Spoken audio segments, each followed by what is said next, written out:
I get asked a lot because people know that I'm an expert on printers. So what I tell them is, hey, go to my YouTube channel. I'm going to make a video really soon. So this is that video.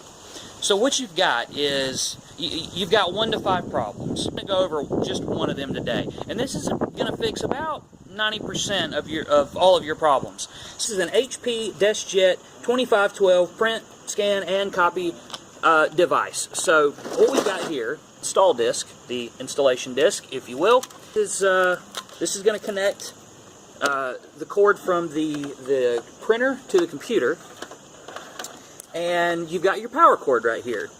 So in case you get some error messages or your printer's not doing what it usually does and it just all of a sudden stops working, I'm going to have our cameraman focus in on the printer now, and I'm going to show you what I do to fix it. So what I do is I run my printer outside just so that I've got perfect lighting, okay?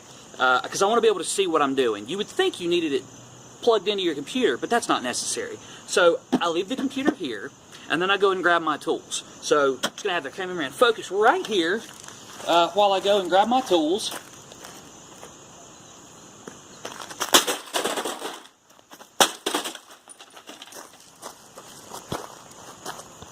So you're going to want a hammer.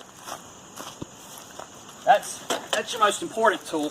See, we've broken our glass right there, and we're going to want to just a little bit harder right there. And then from the side, you see you've got your barcode. Now your serial number is going to be right close to your barcode, and then right there, that's paramount right there. That's key to making all this work.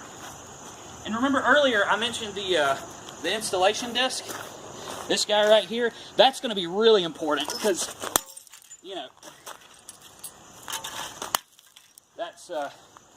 that's key. And this ribbon here, that's important too, because you're going to want to put that right there. So, we've been the Scottish Hush Puppy, and I hope you've enjoyed this tutorial. For more tutorials, go somewhere else, because I don't have any more right now. But maybe we'll have some coming in the future. I've been the Scottish Hush Puppy, and I've got some food to go eat.